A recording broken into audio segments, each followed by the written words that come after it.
इत्युक्त्वासीत् भरितुष्णिं भगवानात्मा मायया पित्रोः सम्पश्यते सद्यो बभुव प्राकृतं शिशुः।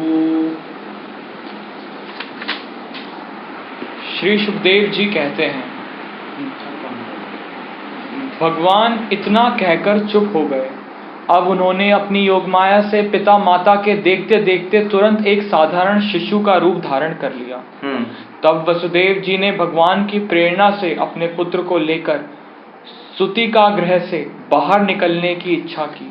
उसी समय नंद पत्नी यशोदा के गर्भ से उस योगमाया का जन्म हुआ, जो भगवान की शक्ति होने के कारण उनके समान ही जन्म रहित है। हाँ, उनके देखो पहले दोबारा पढ़ो शुरू से। श्री सुखदेव जी कहते हैं, भगवान इतना कहकर चुप हो गए। अब उन्होंने अपनी योगमाया से पिता माता के देखते देखते तुरंत एक साधारण शिशु का रूप धारण कर लिया। देखो यहाँ पर भगवान महात्मा माया, अपनी योग माया से, मतलब एक्चुअली जैसे जीव भूषण बताते थे, वास्तव वहां पर योग माया जो है उनको भगवान को लेके वहां आई थी। भगवान जो यशोदानंदन कृष्ण को जब आई थी, तभी कृष्ण ने उन्हीं के जो द्विभुज रूप में उन्हीं में प्रवेश कर गए थे, जो वसुदेव और देवकी को उपदेश दे रहे थे। जो तब वसुदेव जी ने भगवान की प्रेरणा से अपने पुत्र को लेकर सुतिका गृह से बाहर निकलने की इच्छा की। उसी समय नंद पत्नी यशोदा के गर्भ से उस योगमाया का जन्म हुआ, जो भगवान की शक्ति होने के कारण उनके समान ही जन्म रहित है। उसी मतलब वो भी जन्म रहित है भगवान की तरह, मतलब भगवान जैसे अजन्मा है, उनकी बहन भी अजन्मा जो योगमाया, उनको वास्तव में कोई देखा भी नहीं है। और जो माता ने जब जन्म लिए थे, जिससे भगवान ने जन्म लिया ये वसुदेव और देवकी के पास, उसी तरह योगमाया भी जन्म ली। मतलब वो भी उनके सामने प्रकट हो गई, वहां पर शिष्य रूप में उनके साइड में सो गई थी योगमाया। इसलिए सुखदेव गोस्वामी यहाँ पर वही बता रहे हैं। फिर उसी योगमाया ने द्वारपाल और पूर्ववासियों की समस्त इंद्रिय वृत्तियों की चेतना हर ली। वे सब के सब अचेत होकर सो गए। बंदी गृह के सभी दरवाजे बंद थे। उनमें बड़े बड़े किवाड़, लोहे की जंजीरें और ताले जड़े हुए थे। उनके बाहर जाना बड़ा ही कठिन था। परंतु वसुदेव जी भगवान श्री कृष्ण को गोद में लेकर ज्यों ही उनके निकट पहुंचे, त्यों ही वे सब दरवाजे आप से आप खुल गए। वैसे ही जैसे सूर्योदय होते ही अंधकार दूर हो जाता है, उस समय बादल धीरे धीरे गरजकर जल की फुहारें छोड़ रहे थे। इसलिए शेष जी अपने फनों से जल को रोकते हुए भगवान के पीछे पीछे चलने लगे। उन दिनों बार बार वर्षा होती रहती थी, इससे यमुना जी बहुत बढ़ गई थी। उनका प्रवाह गहरा और तेज हो गया था। तरल तरंगों के कारण जल पर फेन ही फेन हो रहा था। सैकड़ों भयानक भंवर पड़ रहे थे। जैसे सीतापति भगवान श्री राम जी को समुद्र ने मार्ग दे दिया था, वैसे ही यमुना जी ने भगवान को मार्ग दे दिया।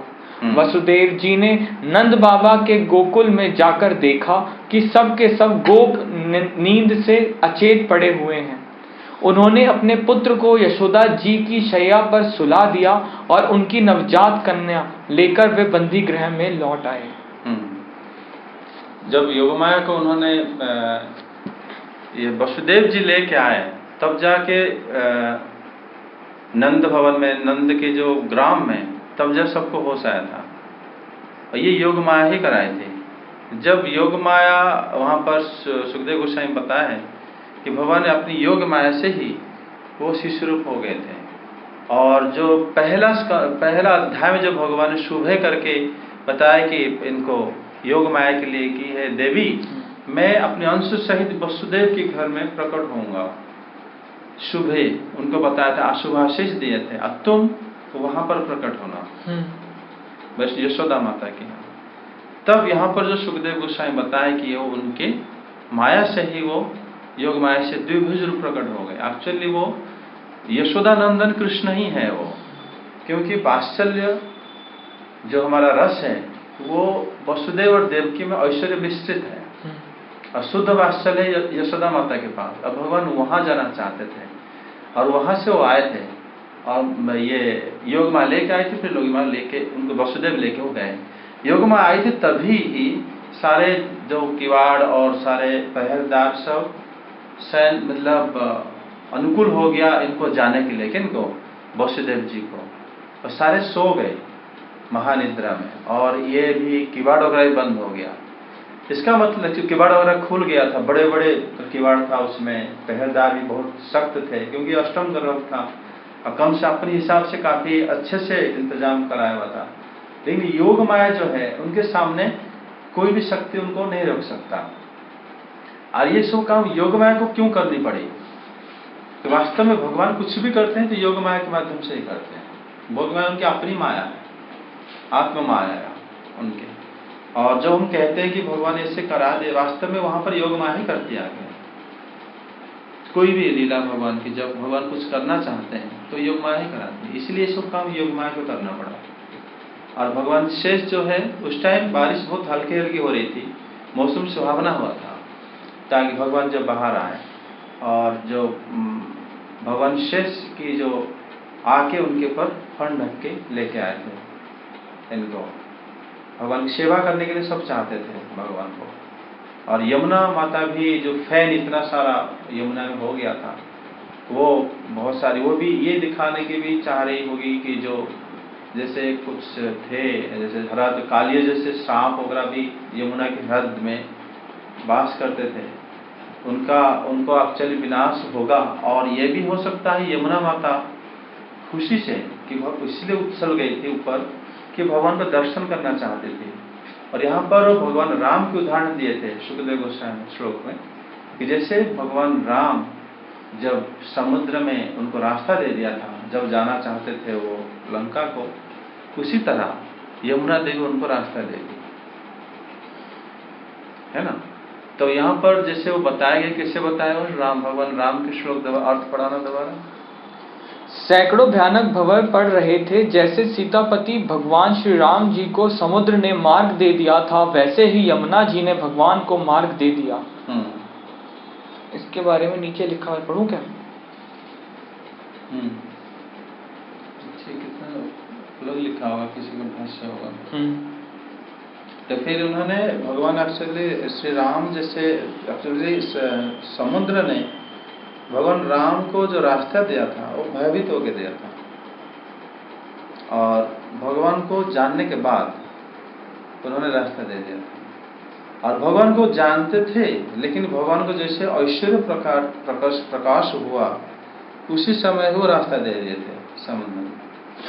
जब भगवान ने मतलब अपनी नज़र से उनको देखे थे और उसी समय समुद्र के अंदर बहुत ही भयानक दृश्य हो गया था, तभी समुद्र ने पहले भयवश आके शरण में गया और फिर भगवान को भक्ति करा, फिर रास्ता दे दिया था। और यमुना देवी ने, वो तो भगवान की पाटरानी बनी थी आगे, तो उन्होंने जो एक्चुअली जो रास्ता दी थी भगवान, जब फैन वगैरह बताया गया काफी उछल गई थी यमुना उस टाइम, लेकिन जब वो रास्ता दी, जब वसुदेव जी गए कहीं पर उनको पानी कम कम लगा, कहीं ज्यादा कमर तक लगा, ऐसे होके पहुंच गए थे। कहाँ पे? नंद भवन में। आगे जेल में पहुंचकर वसुदेव जी ने उस कन्या को देवकी की शैया पर सुला दिया और अपने पैरों में बेड़ियां डाल ली तथा पहले की तरह वे बंदी गृह में बंद हो गए। उधर नंद पत्नी यशोदा जी को इतना तो मालूम हुआ कि कोई संतान हुई है, परंतु वे यह ना जान सकी कि पुत्र है या पुत्री, क्योंकि एक तो उन्हें बड़ा परिश्रम हुआ था और दूसरे योगमाया ने उन्हें अचेत कर दिया। ये जो श्लोक है कौन सा श्लोक है? 56 लास्ट श्लोक है। हाँ जी। आयुष यंग यशो धर्मम लोकान आशीष एवच हंति श्रेयांसि सर्वाणि पुंस महदिक प्रमः। सर 56 नहीं 56 है। यशोदा नंद पत्नी स जातं परम विद्यत न तल्लिंगं परिश्रांता निद्रयाप गत स्मृति। यशोदा नंद पत्नी स जातं परमे बुद्धता। एक्चुअली जो जात हुए थे, यशोदा माता को इतना होश था कि कुछ जात हुए हैं। एक्चुअली दोनों ही भगवान थे, यशोदा माता जो कृष्ण भी थे और ये भी थी कौन, योग माया। यशोदा माता इसलिए यहाँ बताया गया कि वो ये ध्यान नहीं लगा पाई कि वहां पर पुत्र हुई या पुत्र हुआ है या दोनों हुए हैं। इसीलिए जो बाकी जो ये वैष्णव लोग व्याख्या करते हैं कि भागवत में इसी श्लोक से ये पता चलता है कि दोनों उनके पास जन्म में थे। कौन, ये भगवान कृष्ण भी थोड़ी देर बाद योग माया, उसके बाद योग माया उनको लेके चली गई थी। फिर योग माया, फिर जब वसुदेव जब लेके आए तब योग माया वहां पर अकेली थी। सर यहाँ पे लिखा है उन्हें बड़ा परिश्रम हुआ, लेकिन ये श्रम जो है माया की, जो योग माया की वजह से ही वो श्रम हुआ था उनको, ताकि उनको पता ना चले और लगे कि हम जैसे उनका मतलब ये जो श्रम लिखा गया है खाली ये उनको योग माया की ही ये है, लीला है। परिश्रामता खाली लिखा गया है। कलिंगम परिश्रामता निद्रया पतगत स्मृति ही, खाली निद्रा ही उनके पास, परिश्रम जो है उनका निद्रा जनित परिश्रम था। फिर चैप्टर खत्म हो गया। तो सर मतलब क्योंकि परिश्रम है इसलिए पूछ रहा था कि मतलब भगवान तो मतलब नॉर्मल तरह से प्रकट होते हैं, लेकिन योग माया को क्योंकि इससे पहले ये भी बताया गया है कि नंद बाबा के पुत्र होगा करके ब्रजवासियों को पता था सबको, तो योग माया ऐसे लीला करी थी वहां पर ताकि उनको लगे कि वो हमारे पुत्र है, पुत्र ज्ञान आने के लिए।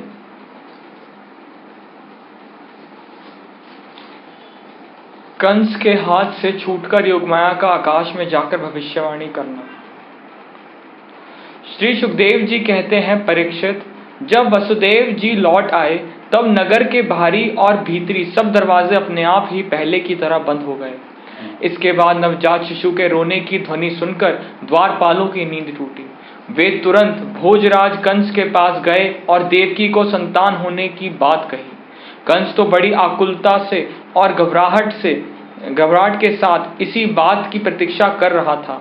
द्वारपालों की बात सुनते ही वह झटपट पलंग से उठ खड़ा हुआ और बड़ी शीघ्रता से सूतिका गृह की ओर झपटा। इस बार तो मेरे काल का ही जन्म हुआ है, यह सोचकर वह विह्वल हो रहा था, और यही कारण है कि उसे इस बात का भी ध्यान न रहा कि उसके बाल बिखरे हुए हैं। रास्ते में कई जगह वह लड़खड़ाकर गिरते गिरते बचा। बंदी गृह में पहुंचने पर सती देवकी ने बड़े दुख और करुणा के साथ अपने भाई कंस से कहा, मेरे हितैषी भाई, यह कन्या तो तुम्हारी पुत्र वधू के समान है, स्त्री जाति की है, तुम्हें स्त्री की हत्या कदापि नहीं करनी चाहिए। कंस जो है यहाँ पर बताया गया उठ पलंग के ऊपर खड़ा हुआ। एक्चुअली कोई पलंग के ऊपर खड़ा नहीं होता, तो पलंग से उठ के नीचे खड़े होते हैं, क्यों कंस जो है काफी घबराहट हो गया था उसके अंदर, और उन्होंने जो है रास्ते में लड़खड़ाते हुए ही आ रहा था। सर पलंग से उठ खड़ा हुआ? पलंग से उठ खड़ा हुआ, हाँ मुझे लगा तुम पढ़ेंगे पलंग के ऊपर खड़ा हुआ। नहीं, पलंग से उठ खड़ा हुआ। पलंग से उठ खड़ा हुआ, और वो उठ खड़ा होके जब वो बाल अपने आप को बिना कुछ डरे ऐसे भागते हुए आया था, वो सोते हुए ड्रेस में, मतलब उसका डर का ही प्रकाश हो रहा था। आगे भैया, तुमने दैववश मेरे बहुत से अग्नि के समान तेजस्वी बालक मार डाले, अब केवल यही एक कन्या बची है, इसे तो मुझे दे दो। अवश्य ही मैं तुम्हारी छोटी बहन हूँ, मेरे बहुत से बच्चे मर गए हैं, इसलिए मैं अत्यंत दीन हूँ। मेरे प्यारे और समर्थ भाई, तुम मुझ मंदभागिनी को यह अंतिम संतान अवश्य दे दो।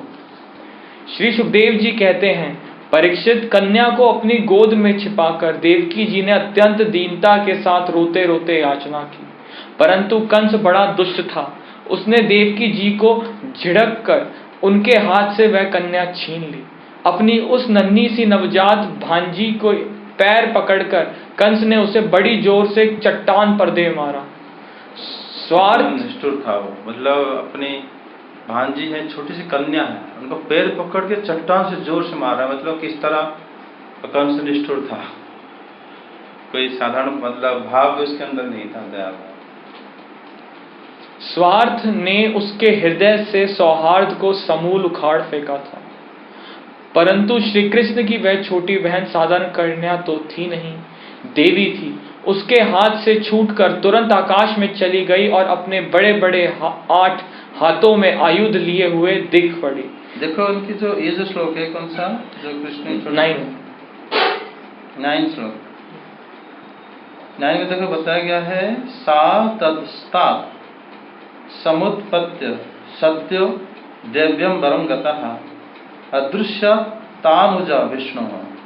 यहाँ पर जो तानुजा बताया गया है, अनुजा, वो कृष्ण की बहन करके बताया गया है। हाँ।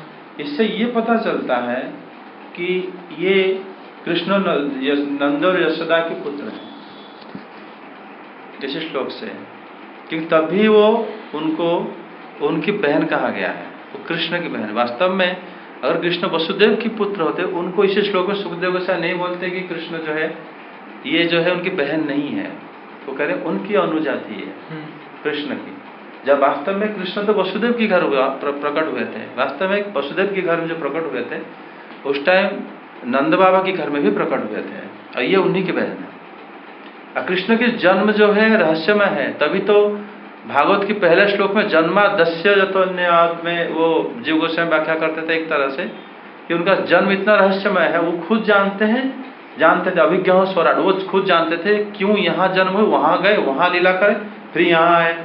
उनके अलावा कोई नहीं जानते थे बात को, कृष्ण स्वयं जानते थे। योग माया को उन्होंने कहे थे कि देवी आप जाओ संकर्षण को लेके आना, और लेकिन योग माया को ये आगे कब बताया कि मुझे लेके जाना, फिर वहां तुम जाए कंस से निकल जाना, कुछ नहीं बताए थे वो योग, लेकिन वो अंदर में सारे बताए थे। जैसे योग माया उनके भाव को विदित करते थे, जानते थे कि भगवान की आज्ञा, इसलिए बताया गया वहां पर कि उन्होंने जो आज्ञा कह के भगवान की परिक्रमा करके वो गई थी योग माया। तो तभी ये जो लीला हुआ ये वास्तव में वहां पर वर्णन नहीं है। जब भगवान कहे कि देवी आप ब्रज जाओ, जहां पर गो और गाभी अलंकृत होते हैं ब्रज में, उस प्रदेश में जाओ और वहां पर रोहिणी रहती है, और वसुदेव की अन्य रानियां दूसरे जगह में डर के मारे रहते हैं, और आप देवकी के सप्तम गर्भ को वहां पर स्थापित करो। जबकि बलराम जी वहां भी प्रकट हो सकते थे, सीधा रोहिणी माता के गर्भ, या यहाँ पर क्योंकि रोहिणी माता भी जब ये देवकी माता से वो आकर्षण करके ले गए थे, इसलिए उनका नाम संकर्षण हुआ था। संकर्षण बलराम जी का एक नित्य नाम है, वो भी यहाँ पर सिद्ध हुआ था, आकर्षण हो गया इसलिए संकर्षण। और वही देवी जो है आगे ये करी है, कंस के हाथ से छूट गए। भगवान जब दक्ष प्रजापति ने भगवान को प्रार्थना करा था, भगवान भी 8 भुजा रूप में आए थे, वही चीज पकड़े थे जो उनकी बहन पकड़ी अभी, और भगवान की जो बहन है उनकी तरह ही है, वो 8 भुजा में अस्त्र पकड़ते, ये भी 8 भुजा में पकड़ती है योग माया। आगे, वह दिव्य माला वस्त्र चंदन और मणि में आभूषणों से विभूषित थी। उसके हाथों में धनुष, त्रिशूल, बाण, ढाल, तलवार, शंख, चक्र और गदा, ये 8 आयुध थे। ये आयुध उस समय में भी थे, और इनके माला दिव्य है, दिव्य माला कृष्ण पहनते हैं, और यहाँ योग माया भी पहनी हुई है। मतलब ये माला जो है कभी मुरझाता नहीं है, और ये माला को उनको पहनाया किसने, नित्य माला रहता है उनके पास, उनके जैसे कृष्ण भी हमेशा जब भी किनको जैसे भक्तों को दर्शन देते हैं, उनके जो गले में ऐसे माला रहता है जैसे अभी अभी ताजे फूल से बना हो, बन की जो फूलों से, और तुलसी की माला भी भगवान पहनते हैं। और अभी योग माया भी दिव्य माला और चंदन से अलंकृत है, दिव्य चंदन से। वो चंदन मतलब जैसे हमें जो चंदन लगाते हैं, वो चंदन घिसते टाइम खुशबू होता है, पहन लो उसके बाद क्या, लेकिन वो चंदन जो भगवान पहनते हैं और दिव्य चंदन जो होता है हमेशा खुशबू आता रहता है। वो जो भक्त लोग भगवान को दर्शन करें वो ऐसे वर्णन करते हैं। फिर सिद्ध, चारण, गंधर्व, अप्सरा, किन्नर और नागगण बहुत सी भेंट की सामग्री समर्पित करके उसकी स्तुति कर रहे थे। जैसे माता प्रकट हो गई, सब लोग आ गए उनको स्तुति करने के लिए, देवता लोग। उस समय देवी ने कंस से यह कहा, रे मूर्ख, मुझे मारने से तुझे क्या मिलेगा? तेरे पूर्व जन्म का शत्रु तुझे मारने के लिए किसी स्थान पर पैदा हो चुका है। अब तू व्यर्थ निर्दोष बालकों की हत्या ना किया कर। कंस से इस प्रकार कहकर भगवती योगमाया वहां से अंतर्धान हो गईं और पृथ्वी के अनेक स्थानों में विभिन्न नामों से प्रसिद्ध हुई।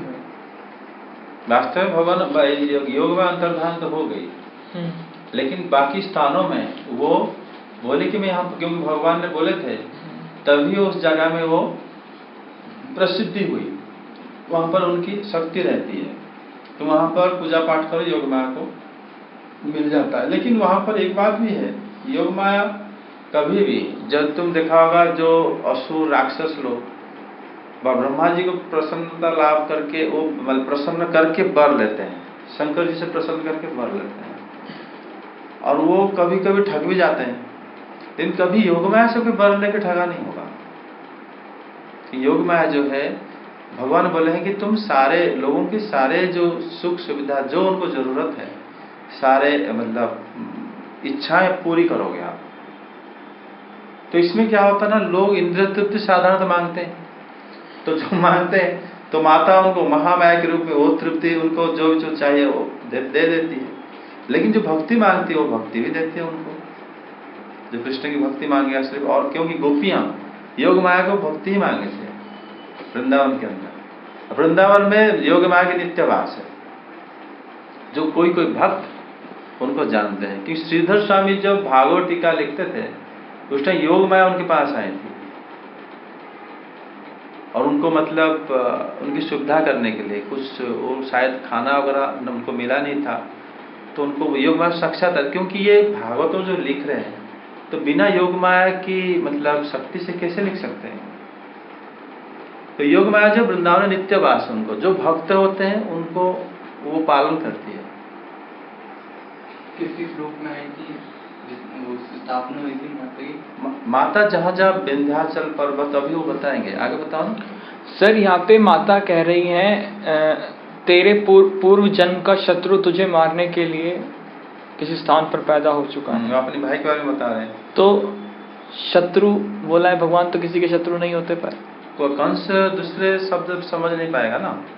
अच्छा, कंस तो अपने शत्रु शब्द समझ जाएगा, क्योंकि जो कालनेमी के रूप में वास्तव में भगवान विष्णु उनको वध करे थे। लेकिन अभी जो कृष्ण जो है, वो तो वृंदावन लीला करने के लिए आए हैं, तो वो अपनी प्रेमा भक्ति को प्रचार करने के लिए भगवान आए हैं। लेकिन जो वो अवतार लिए, सारे विष्णु के अंश भी उनके अंदर प्रवेश कर जाते हैं उस समय। शीर्ष और कोई अवतार, और उसी समय कोई दूसरा अवतार नहीं चलता,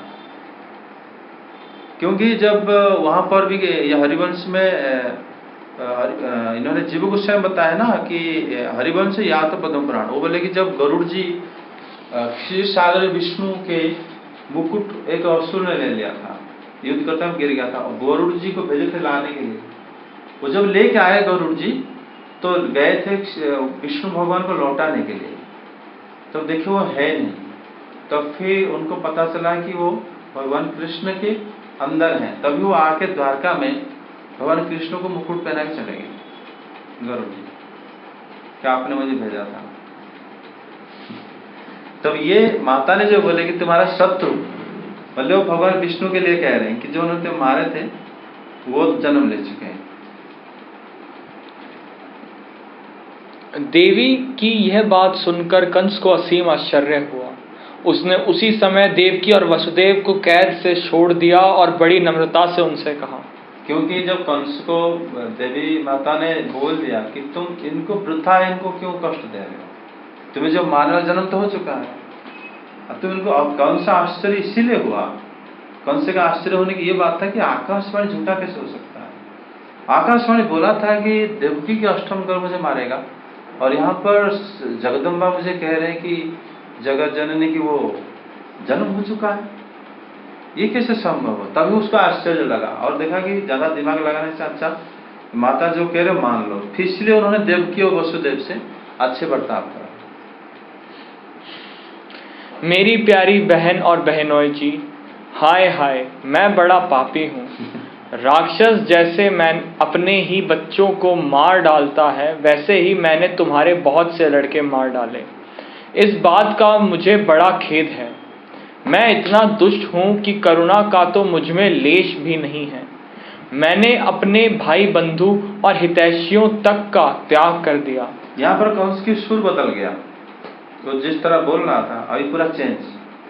थोड़ी देर पहले देवकी माता ने इतने मतलब उनसे रिक्वेस्ट करा कि आप मेरी एक पुत्री, आखिर पुत्री, सारा बच्चा मार दिया आपने, उसको छोड़ दूं। अभी कंस कह रहा मैं पापी। सर ये अचानक से सर ये कैसे हो गया सर? ये तो भय के साथ हुआ है, इस श्लोक के बाद हुआ, क्योंकि जब अष्टभुजा रूप जो देख लिया उसमें इसके पास 2 भुजा है और इसके पास हथियार जो उठाएगा तो उठेगा, लेकिन उनके पास देवी माता के पास 8 भुजा, वो भी पूरा सजा, मतलब ये हथियार पूरा तत्पर थे, खड्ग चक्र गदा सब पकड़ी हुई थी, कभी भी इसको मार सकते थे इजीली। ये डर गया कि ये अगर ये माता ने बोले हैं और मैं उनको सताया के इंसान होगी, दोबारा प्रकट हो जाए, मुझे मार भी दे, कुछ और भी हो सकता है। भय के कारण ही उन्होंने सुर बदल दिया। मैंने अपने भाई बंधु और हितैषियों तक का त्याग कर दिया। पता नहीं अब मुझे किस नरक में जाना पड़ेगा। वास्तव में तो मैं ब्रह्मघाती के समान जीवित होने पर भी मुर्दा ही हूँ।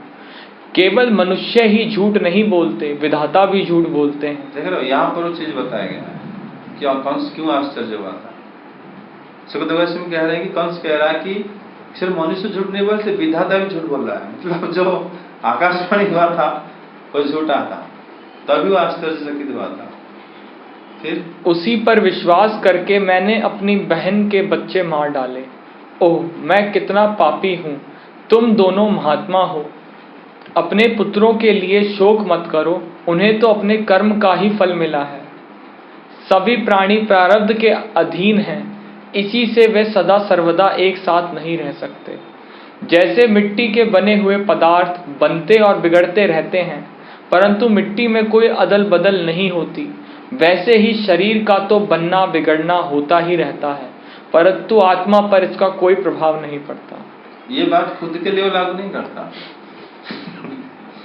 जो जिनको मार दिया उनके लिए कह रहा है कि शरीर और आत्मा अलग अलग है, शरीर तो नाशवान है ही, और खुद भी तो एक शरीर है, तुम भी तो आत्मा हो। फिर तुम क्यों इस बात को समझ नहीं पा रहे खुद के लिए? इस तरह जो ज्ञान लोग जो होते हैं, दुष्ट खुद के लिए ना मान के दूसरों को उपदेश देते हैं, ये कंस है। उस तरह हिरण्यकश्यप भी बताया था वहां पर भी। तो इससे ये पता चलता है कि उपदेश सबसे ग्रहणीय नहीं होता।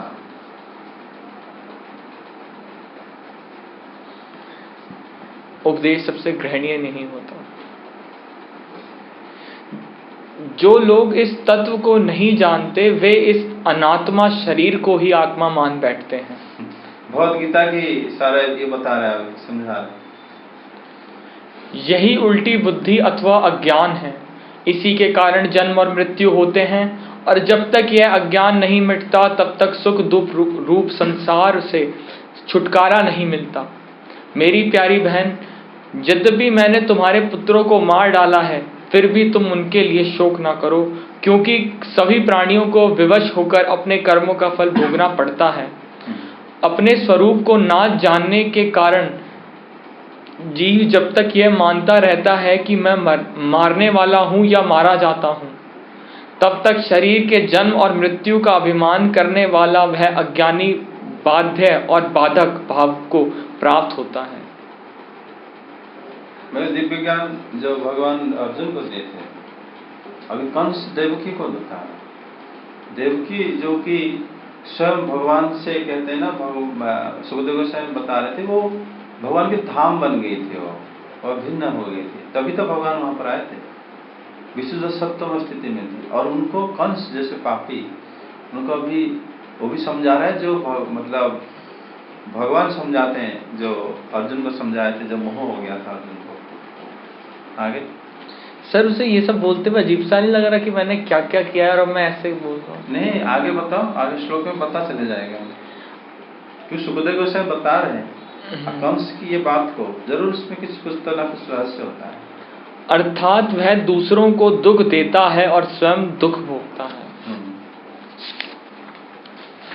मेरी यह दुष्टता तुम दोनों क्षमा करो, क्योंकि तुम बड़े ही साधु स्वभाव और दीनों के रक्षक हो। ऐसा कहकर कंस ने अपनी बहन देवकी और वासुदेव जी के चरण पकड़ लिए। उसकी आंखों से आंसू बह बहकर मुंह तक आ रहे थे। इसके बाद उसने योगमाया के वचनों पर विश्वास करके देवकी और वसुदेव को कैद से छोड़ दिया और वह तरह तरह से उनके प्रति अपना प्रेम प्रकट करने लगा। जब देवकी जी ने देखा कि भाई कंस को पश्चाताप हो रहा है, तब उन्होंने उसे क्षमा कर दिया। देख रहे हो यहाँ पर लास्ट श्लोक सुखदेव गोस्वामी बता दिए, एक्चुअली उसका जो प्रेम उमड़ पड़ा था, कंस का आंसू हो गया, वो सिर्फ योगमाया के वचन को मान के ही वहां पर नहीं बताया। हाँ। योगमाया की वचन, जब योगमाया को उन्होंने देख लिया ऐश्वर्य के साथ, तब इसको पूरा कंस को दिव्य ज्ञान आ गया। कंस ने सुना है पुराणों से कि योगमाया जो है जब वो संहार को उतर आती है तो कोई नहीं बचता उस टाइम में। हम किसी को जैसे भगवान जो लीला करते हैं तो हम मतलब उनके साथ ये करते हैं क्या, जो आंख मिचले खेलते हैं कि उनको मार सकता हूँ मैं, उनको नहीं मार सकता। लेकिन जो योग माया आती है वो तो किसी की सुनेगी भी नहीं, इस तरह बातें नहीं करते हो। और इसलिए कंस जो है योग माया को दर्शन करने के बाद उसका ये आ गया, और सारा जो उन्होंने दिखाया, रोना लगा, ये लगा, उसके आंसर देवकी माता बताएंगे। अभी आगे बताओ। वे उसके पहले अपराधों को भूल गई और वासुदेव जी ने हंसकर कंस से कहा, मनस्वी कंस, आप जो कहते हैं वह ठीक वैसा ही है। जीव अज्ञान के कारण ही शरीर आदि को मैं मान बैठते हैं। इसी से अपने पराये का भेद हो जाता है, और यह भेद दृष्टि हो जाने पर तो वे शोक, हर्ष, भय, द्वेष, लोभ, मोह और मद से अंधे हो जाते हैं। ये कंस को ही बता रहे हो कि वास्तव में मतलब शोक, लोभ, मोह में अंधा हो जाता है। पर वास्तव में तुम जो बताया सत्य है, वो सत्य तुम्हारे लिए है। वसुदेव जी इसलिए हंस कर बोले उसको। आगे फिर तो उन्हें इस बात का पता ही नहीं रहता कि सबके प्रेरक भगवान ही एक भाव से दूसरे भाव का, एक वस्तु से दूसरी वस्तु का नाश करा रहे हैं।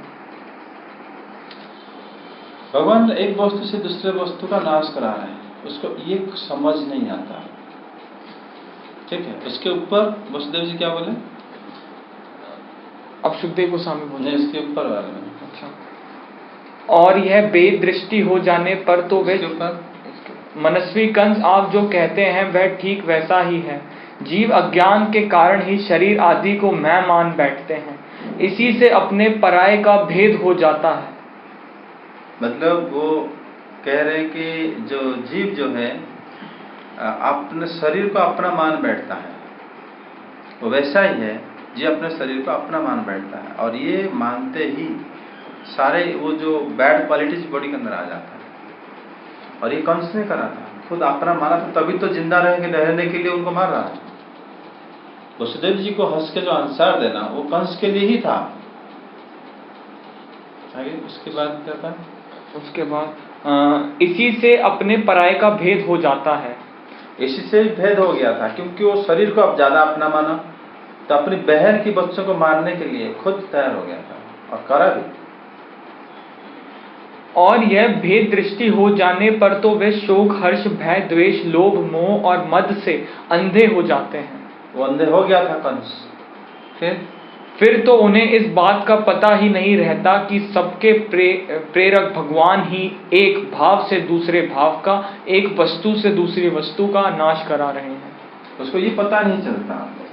एक्चुअली जब इस भाव में कोई आ जाता है और सबसे द्वेष करने लगता है, उस जो बॉडीली प्लेटफॉर्म में रह जाता है, बॉडी को अपना समझता है, उसी से मतलब अपने रिलेटिव्स कौन है और कौन अपना कौन पराया है, क्या करना चाहिए नहीं करना चाहिए, कुछ उनके समझ नहीं आता।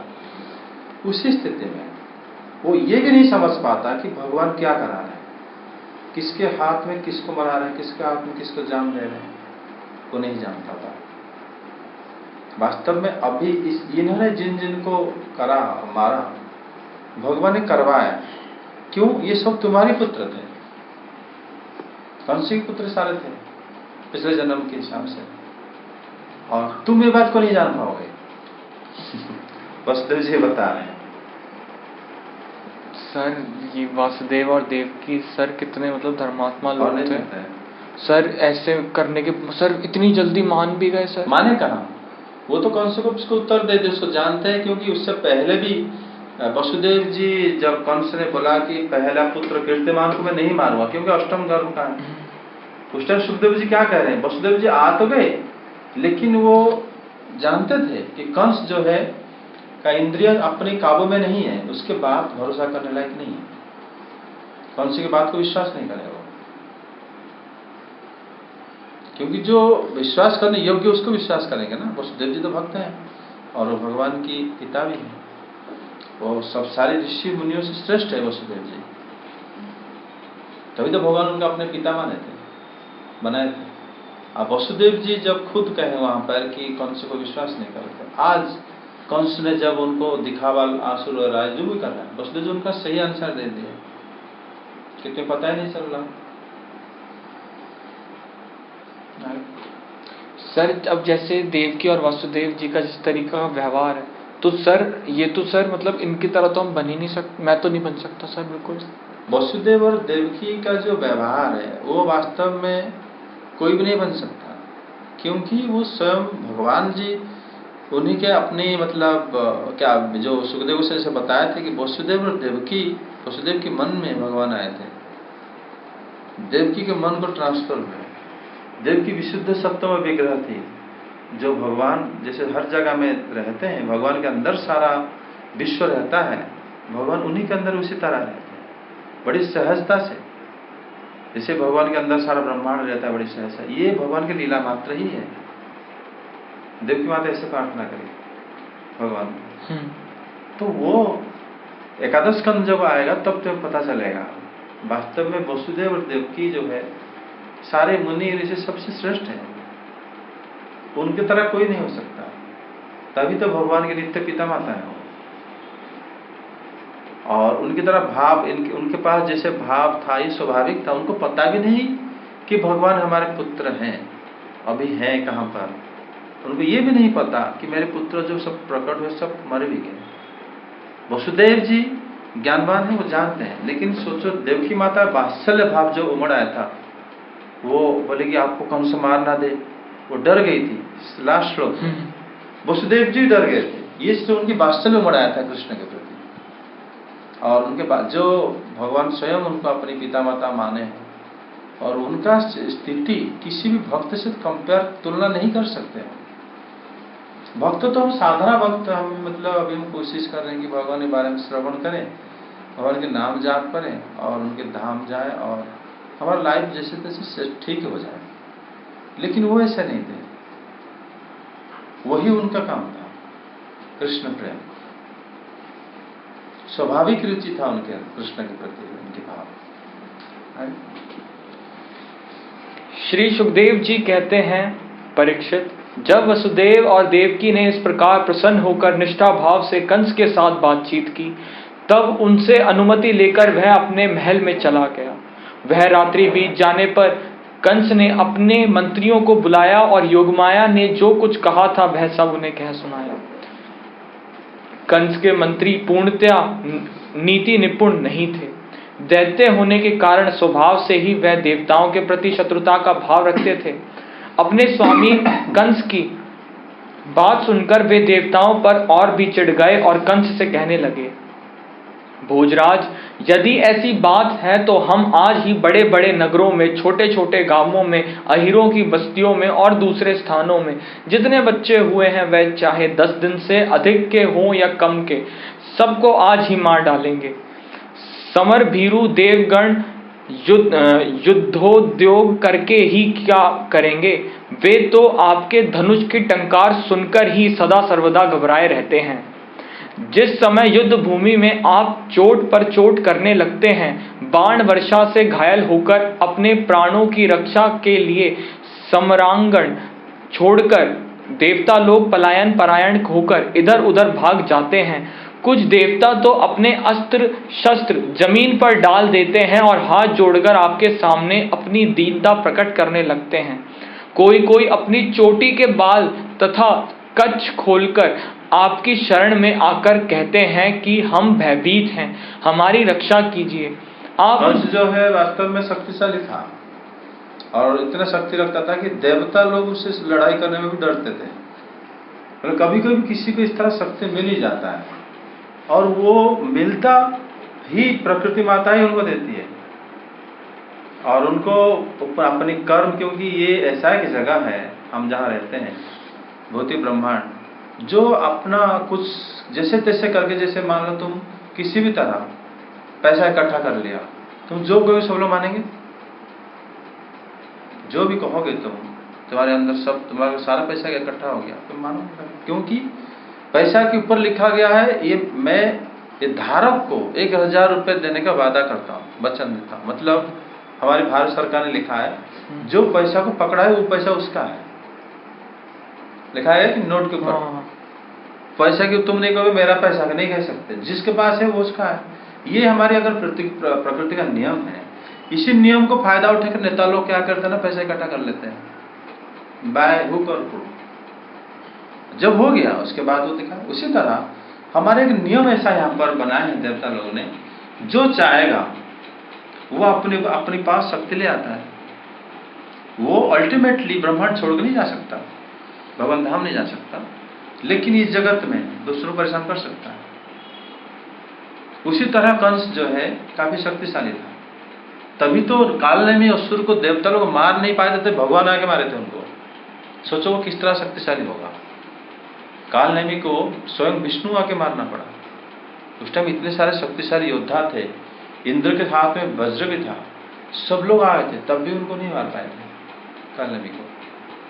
भगवान स्वयं आगे उसको मारा, क्योंकि ये ना किसी भी तरह मतलब संहार करता था कालनेमी। तो उसी के बारे में बताया गया। यहाँ पर सुखदेव गोस्वामी एक और बात बताया कि कंस की जो मंत्रियां थे वो लोग अल्प बुद्धि वाले थे। तो देखो योग माया ने जो बताया, कंस अभी तक भूला नहीं हो बात को। वो अपनी मंत्रिमंडल में बात रखी, कैसे से बताया, और मंत्री लोगों ने ये अर्थ निकाला कि अगर योग माया बताई है कि वो जन्म ले चुके हैं और तिथि भी वही थी, तो हम क्या करते हैं, जितना बच्चा पैदा होगा उसके अंदर भी वो भी होगा, सबको मार देंगे। उनका ये दिमाग चला। अल्पबुद्धि लोग थे लोग, और ये नहीं समझ पाए बताने वाला कौन है। जो योग माया सारा जगत को मतलब कुछ भी कर सकती है, अगर वो बता रही है कि जन्म ले चुका है, इसका मतलब तुम उसको कैसे मारोगे? इस बात के ऊपर चर्चा नहीं करे उसके मंत्री लोग। उसके मंत्री ये चर्चा करे, योग माया बताई थी, वो साधारण बातें मान लिए वो लोग, हम बच्चों को मार देंगे। ये उनका अर्थ समझ में आया। इनको ये समझ में आता, अगर वो लोग भक्त होते, बुद्धिमान होते, तो जरूर मतलब जिस तरह अगर विदुर जैसा मंत्री होता, कम से कम ये जरूर विचार करते कि बताने वाला कौन है। ये समझो जो बताने वाला है उनसे वो श्रेष्ठ होंगे, तभी तो उनके बारे में उन्होंने मैसेज दिया है। अब तुम कैसे उनको मार दोगे? तुम अगर योग माया को देख के डर गए, तो जिसके बारे में बता रहे हैं ये बात उनके मंत्री लोग नहीं बताए। इसीलिए सुखदेव गोस्वामी बोले हैं कि उनका बुद्धि जो है कम था, तभी तो इसे विचार कर रहे हैं लोग। आगे आप इन शत्रुओं को नहीं मारते जो अस्त्र शस्त्र भूल गए हों, जिनका रथ टूट गया हो, जो डर गए हों, जो लोग युद्ध छोड़कर अन्यमनस्क हो गए हों, जिनका धनुष टूट गया हो, या जिन्होंने युद्ध से अपना मुख मोड़ लिया हो, उन्हें भी आप नहीं मारते। देवता तो बस वही वीर बनते हैं जहां कोई लड़ाई झगड़ा ना हो। रणभूमि के बाहर वे बड़ी बड़ी डींग हाँकते हैं। उनसे तथा एकांतवासी विष्णु, वनवासी शंकर, अल्पवीर्य इंद्र और तपस्वी ब्रह्मा से भी हमें क्या भय हो सकता है। फिर भी देवताओं की उपेक्षा नहीं करनी चाहिए, ऐसी हमारी राय है। क्योंकि है तो वे शत्रु ही, इसलिए उनकी जड़ उखाड़ फेंकने के लिए आप हम जैसे विश्वास पात्र सेवकों को नियुक्त कर दीजिए। मतलब ये समझ रहे हैं कि जो देवताओं को हम ये छोड़ नहीं सकते ऐसे। उनको ये खबर मिला है कि अगर वो प्रकट हो चुके हैं तुम्हारे शत्रु, तो ये समझ रहे हैं उनका शत्रु देवता भी है। और भगवान जो अष्टम गर्भ में मारेगा ये बताया गया था। ये भी अभी ये अर्थ निकाल रहे हैं योग माया की जो वचन का, कि योग माया ने बताया था कि तुम्हें मारने वाला प्रकट हो चुका है। और ये समझ रहे हैं अभी प्रकट हुए हैं, वो लोग जन्म लिए हैं, अभी सब छोटे छोटे बच्चे होंगे और सारे देवता ही आपके शत्रु हैं। अभी तक कृष्ण की तरफ उनकी बात गई नहीं है, क्योंकि एक भी है। और ये बात भी उन्होंने सुन चुके हैं नारद जी से, बाकी लोगों से, कि सारे देवता जो है यदुवंश से प्रकट हो चुके हैं। यदु का जो वंश है हम लोग पहले सुखदेव से बता चुके हैं। यदुवंश खाली मथुरा में भी नहीं थे, जैसे वृंदावन ब्रज वगैरह गाँव वगैरह में भी रहते थे, और उनका वो भी यदुवंश थे। क्योंकि यदु के जो उनके रानियां थी अलग अलग, उनके जो हम लोग पढ़े थे नवम स्कंद में, तो वो ना एक्चुअली वो भी यदुवंश में आते हैं। कौन? नंद बाबा, उपनंद वगैरह सब यदुवंश में आते हैं, ये भी यदुवंश में आते हैं। यदुवंश बहुत बड़ा है, तो यदुवंश में जन्म ले चुके ये बात कंस को पता था। इसलिए जहां जहां यदुवंशी होंगे भी, ये भोजवंश का था कंस, और वो लोग कहे कि जहां जहां भी जन्म होंगे, अभी ये अर्थ निकाल रहे योग माया की बातों का, कि योग माया ने बताया था और जन्म हो चुके हैं। ये सोच रहे हैं कि छोटे छोटे बच्चे होंगे, उनको अभी जाके मार देंगे हम, आप हमें आज्ञा दो। देवता आपके सामने कभी नहीं टिक पाते, तो ये अर्थ निकाल, क्योंकि इसलिए सुखदेव से उनको अल्प बुद्धि समझ मतलब बोले हैं श्लोक में। आगे, जब मनुष्य के शरीर में रोग हो जाता है और उसकी चिकित्सा नहीं की जाती, उपेक्षा कर दी जाती है, तब रोग अपनी जड़ जमा लेता है और फिर वह असाध्य हो जाता है। अथवा जैसे इंद्रियों की उपेक्षा कर देने पर उनका दमन असंभव हो जाता है, वैसे ही यदि पहले शत्रु की उपेक्षा कर दी जाए और वहां अपना पाप जमा लें, तो फिर उसको हराना कठिन हो जाता है। ये इसको एक शरीर के रोग के साथ तुलना करें। शरीर का जो रोग होता है, अगर हम उसको नेग्लेक्ट करेंगे तो बढ़ जाता है, बढ़ने के बाद उसको कोई कंट्रोल नहीं कर सकता। ये हो गया क्या? मटेरियल वर्ल्ड की नेचर है। और ये हमारे भौतिक जगत में जैसे 1 और 2 और 3 जिससे नंबर को बढ़ाओगे, उस तरह तुम्हारा अमाउंट भी बढ़ता जाएगा, पैसे में, लोगों में, किसी में। ये लेकिन ये नहीं समझ पाते हैं कि ये अपने जिस बुद्धि से इसको मतलब तर्क विचार कर रहे हैं, ये बुद्धि धरा का धरा रह जाए। क्योंकि ये कह रहे हैं कि रोग अभी मतलब रोग कहने का मतलब है इंद्रियों का शायद, अगर इंद्रियां अभी बच्चों का कम होगा, वो अगर भागेंगे भी कम भागेंगे। अगर वो देवता भी होंगे हमेशा लड़ेंगे भी लड़ नहीं पाएंगे, क्यों? छोटे हैं, क्योंकि उनका शरीर में अभी इंद्रियां परिपक्व नहीं हुआ, बड़े नहीं हुए। होने के बाद आपके जैसे हो जाएंगे तो उनका बहुत शक्ति हो जाएगा। उसी को तुलना कर रहे हैं कि अभी जाके रोग को बढ़ने से पहले हटा दो उनको। अथवा जैसे इंद्रियों की उपेक्षा कर देने पर उनका दमन असंभव हो जाता है, वैसे ही यदि पहले शत्रु की उपेक्षा कर दी जाए और वहां अपने पाप जमा लें, तो फिर उसको हराना कठिन हो जाता है। देवताओं की जड़ है विष्णु और वह वहां रहता है जहां सनातन धर्म है। सनातन धर्म की जड़ है वेद, गौ, ब्राह्मण, तपस्या और वे यज्ञ जिनमें दक्षिणा दी जाती है। और से इतना दिमाग तो उनके अंदर था कि भगवान कहाँ कहाँ रहते हैं। जहाँ गौ रहता है, ब्राह्मण रहते हैं, वेद रहता है, सारे नियम रहते हैं, तो वहाँ पर भगवान मिलेंगे। तो इसलिए हम उसी जगह पर जाएंगे, वहाँ उसके अंदर भगवान भी होंगे, छोटे होंगे अभी पैदा हुए होंगे। इसलिए भोजराज हम लोग वेदवादी, ब्राह्मण, तपस्वी, याज्ञिक और यज्ञ के लिए घी आदि हविष्य पदार्थ देने वाली गायों का पूर्ण रूप से नाश कर डालेंगे। देखो ये लोग किस तरह मुसलमान की तरह कह रहे हैं कि गाय को काटेंगे हम, क्योंकि वो दूध देती है। और दूध क्या होता है ना, घी बनता है, जैसे हवन होता है। बोले कितने मतलब मूर्ख लोग हैं वो लोग, ये नहीं जान पाते कि भगवान के बिना हवन करे भी मन से भी स्मरण किया जा सकता है, आर्त से पुकारा जा सकता है, उनके नाम लिया जा सकता है।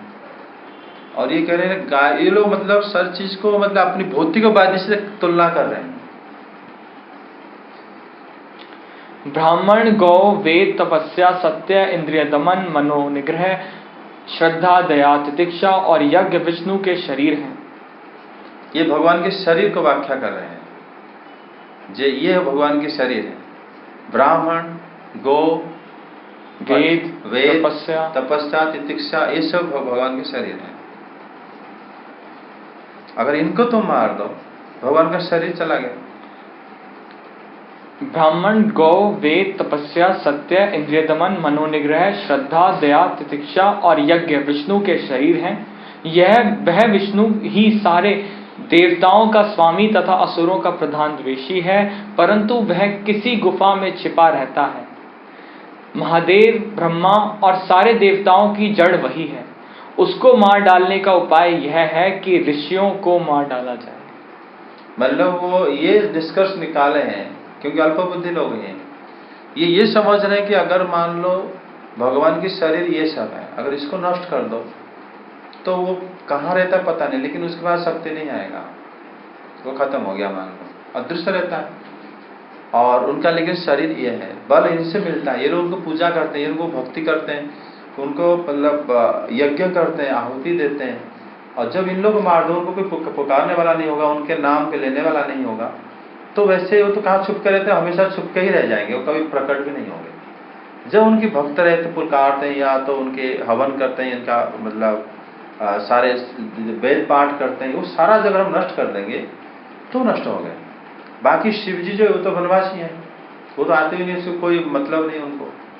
ब्रह्मा जी नहीं आएंगे, तो आप एक छात्र राज्य में आप अकेला रह जाओगे और अपने इंद्रियों को भोग कर सकते हो। श्री सुखदेव जी कहते हैं, परीक्षित, एक तो कंस की बुद्धि स्वयं ही बिगड़ी हुई थी, फिर उसे मंत्री ऐसे मिले थे जो उससे भी बढ़कर दुष्ट थे। इस प्रकार उनसे सलाह करके काल के फंदे में फंसे हुए असुर कंस ने यही ठीक समझा कि ब्राह्मणों को ही मार डाला जाए। किसे कुबुद्धि है उनके अंदर, ब्राह्मणों को मारेंगे। फिर उसने हिंसा प्रेमी राक्षसों को संत पुरुषों की हिंसा करने का आदेश दे दिया। वे इच्छा अनुसार रूप धारण कर सकते थे। जब वे इधर उधर चले गए, तब कंस ने अपने महल में प्रवेश किया। उन असुरों की प्रकृति थी रजोगुणी। तमोगुण के कारण उनका चित्त उचित और अनुचित के विवेक से रहित हो गया था। उनके सिर पर मौत नाच रही थी। यही कारण है कि उन्होंने संतों से द्वेष किया।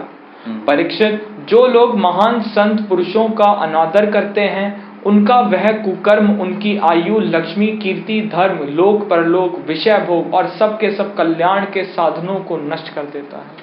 मतलब यहाँ पर सुखदेव गोस्वामी उनका विनाश का रास्ता ही बता दिए। ये लोग वास्तव में गए थे, ब्राह्मणों को गए हैं, ब्राह्मण और भक्तों को नाश करने के लिए, संतों को। सुखदेव गोस्वामी के संत की जो विरोध करते हैं, संतों का जो निंदा करते हैं, या संतों का जो आदर ना करते हैं, अनादर करते हैं, तो वो लोग जो है अपना सब कुछ खो देते हैं, आयु, यश्री, पुण्य कर्म, आगे जाने के रास्ता सब बंद हो जाएंगे। तो ये जो है इसके आगे मतलब थोड़ा सा सुन। हाँ बोलो, आप तो कह रहे थे, करता हूँ। बोल। गोकुल में भगवान का जन्म महोत्सव। श्री सुखदेव जी कहते हैं, परीक्षित, नंद बाबा बड़े मनस्वी और उदार थे। पुत्र का जन्म होने पर तो उनका हृदय विलक्षण आनंद से भर गया। उन्होंने स्नान किया और पवित्र होकर सुंदर सुंदर वस्त्राभूषण धारण किए। फिर वेदज्ञ ब्राह्मणों को बुलवाकर स्वस्ति वाचन और अपने पुत्र का जात कर्म संस्कार करवाया। साथ ही देवता और पितरों की विधि पूर्वक पूजा भी करवाई। उन्होंने ब्राह्मणों को वस्त्र और आभूषणों से सुसज्जित 2 लाख गौएं दान की। रत्नों और सुनहले वस्त्रों से ढके हुए तिल के साथ पहाड़ दान किए। संस्कारों से ही गर्भ शुद्धि होती है, यह प्रदर्शित करने के लिए अनेक दृष्टांतों का उल्लेख करते हैं। समय से नूतन जल, अशुद्ध भूमि आदि, स्नान से शरीर आदि, प्रक्षालन से वस्त्रादि, संस्कारों से गर्भ आदि, तपस्या से इंद्रियादि, यज्ञ से ब्राह्मण आदि, दान से धन धान्य आदि, और संतोष से मन आदि द्रव्य शुद्ध होते हैं। सर ये सब द्रव्य होते हैं? हाँ। मन द्रव्य है? द्रव्य मतलब लिक्विड? नहीं, द्रव्य मतलब लिक्विड नहीं होता। द्रव्य मतलब इनके लैंग्वेज जैसे हम इंग्लिश में कहते हैं मैटर होता है ना। हाँ। हम साइंस सिर्फ 3 type of stage of matter जानता है, फिर अभी कह रहा है 4th स्टेज है, प्लाज्मा स्टेज है। उसी तरह ये जितना सटल चीज हो जाता है, सूक्ष्म की सूक्ष्म, वो एक प्रकार के हम मैटर समझ सकते हैं, द्रव्य समझ सकते हैं। परंतु आत्मा की शुद्धि तो आत्मज्ञान से ही होती है। उस समय ब्राह्मण, सूत, मागध और वंदी जन मंगल में आशीर्वाद देने तथा स्तुति करने लगे। गायक गाने लगे, भेरी और दुंदुबियां बार बार बजने लगी। ब्रजमंडल के सभी घरों के द्वार, आंगन और भीतरी भाग झाड़ बुहार दिए गए, उनमें सुगंधित जल का छिड़काव किया गया। उन्हें चित्र विचित्र ध्वजा, पताका, पुष्पों की मालाओं, रंग बिरंगे वस्त्र और पल्लवों की बंधन वारों से सजाया गया।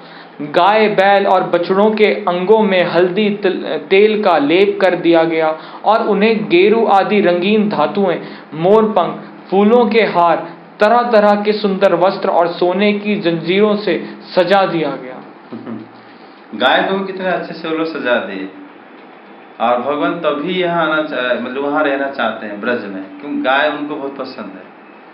तभी तो योग मार्ग के बोले थे कि वही प्रदेश जहाँ जहाँ पर गाय अलंकृत होते हैं। हाँ, परीक्षित सभी ग्वाल बहुमूल्य वस्त्र, गहने, अंगरखे और पगड़ियों से सुसज्जित होकर और अपने हाथों में भेंट की बहुत सी सामग्रियां ले लेकर नंद बाबा के घर आए। यशोदा जी के पुत्र हुआ है, यह सुनकर गोपियों को भी बड़ा आनंद हुआ। उन्होंने सुंदर सुंदर वस्त्र, आभूषण और अंजन आदि से अपना श्रृंगार किया। गोपियां ही सब आए वहीं पर। वास्तव में जीव गोस्वामी बताते हैं कि गोपियां जैसे भगवान प्रकट हुए, जब योग माया चली गई वसुदेव जी के वहां से, तो वो धीरे धीरे भगवान ना हल्का हल्का जो उनके हाथ पैर हिला रहे थे, बड़ी धीरे आवाज ओम ओम कह के चिल्ला, मतलब रो रहे थे और मधुर ध्वनि में। तो यशोदा माता उनको पहले जब दृष्टि पड़ी उनके ऊपर, अपने पुत्र के ऊपर, वो मतलब जैसे चित्रलेखी हो जाते हैं, बिल्कुल देख के आंखें पलक भी नहीं झपा रही। उनके पुत्र जो उनके मन में हमेशा आती थी वो सामने है, वो ही समझ नहीं पा रही सामने है भी कि नहीं है। और देखी, और जब वो मतलब कृष्ण धीरे धीरे से मधुर वाणी में ओम ओम कर रहे थे, तो जैसे ये जीव गोस्वामी कह रहे हैं कि यशोदा माता की जो प्रश्न होता है, जैसे भगवान उसका आंसर दे रहे हैं कि हाँ वही सत्य है, मैं वही हूँ। उसके बाद जब भगवान यशोदा माता उनको देख के उनकी प्रेम लक्षण प्रकट है, बहुत मतलब उनको पालन करने के लिए उनकी इच्छा जागृत हुई है कि मैं इसे कैसे अभी मतलब पालन करूंगी, वो मेरे पुत्र है। और स्नेह उनके ऊपर इतना उमड़ पड़ा, उसी से जड़वत हो गई और वो उठ नहीं पा रही थी। वो सखियों के बुलाने के लिए चाह रही थी किसको, लेकिन जा नहीं पाई। लेकिन भगवान जैसे यहाँ प्रकट हुए, भगवान ब्रजवासियों सबके हृदय में पहले प्रकट हो गए, मन में सब कृष्ण को देखने लगे। तभी वो अपने आप से पहुंच गए। पहले रोहिणी माता आई। रोहिणी माता जब, क्योंकि बलदेव जी जब पहले प्रकट हुए थे, बलदेव जी बात नहीं करते थे और मुंह नहीं खोलते थे।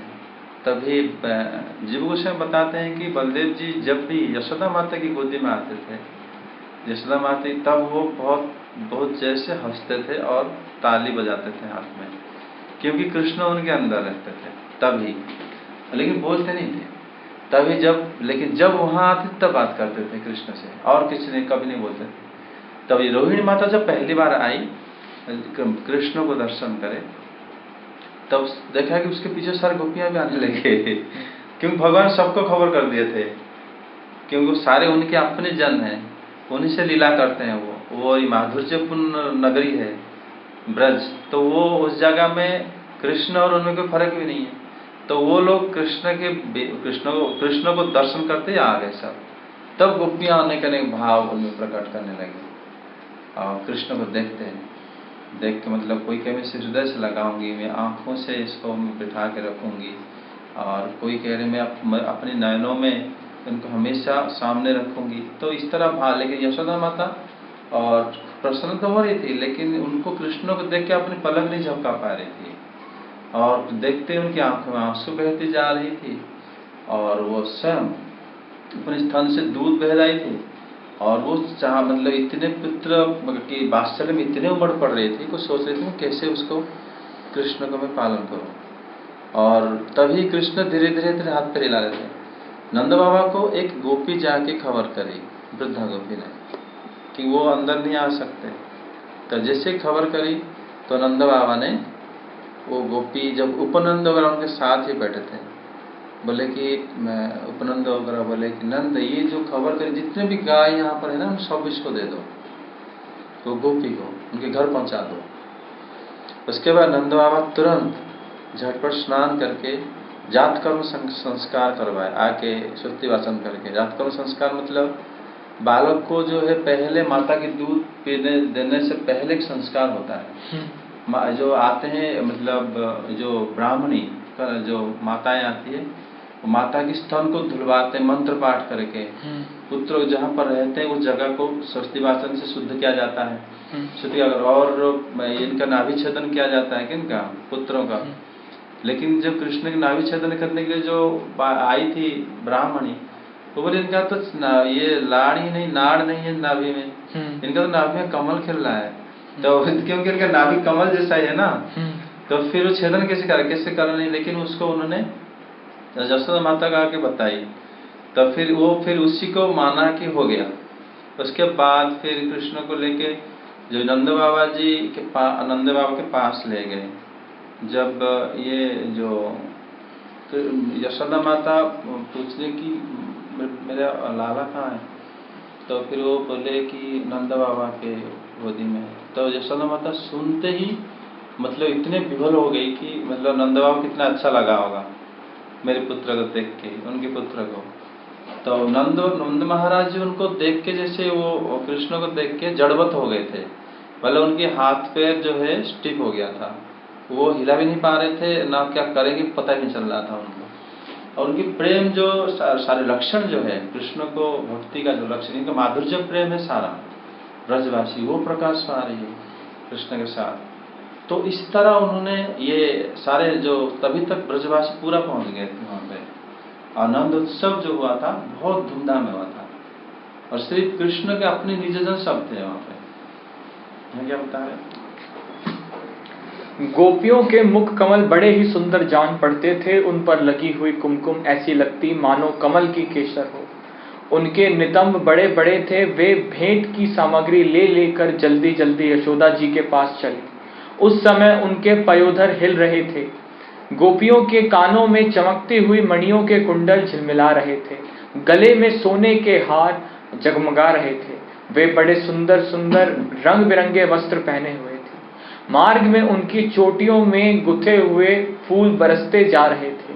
हाथों में जड़ाओं कंगन अलग ही चमक रहे थे। उनके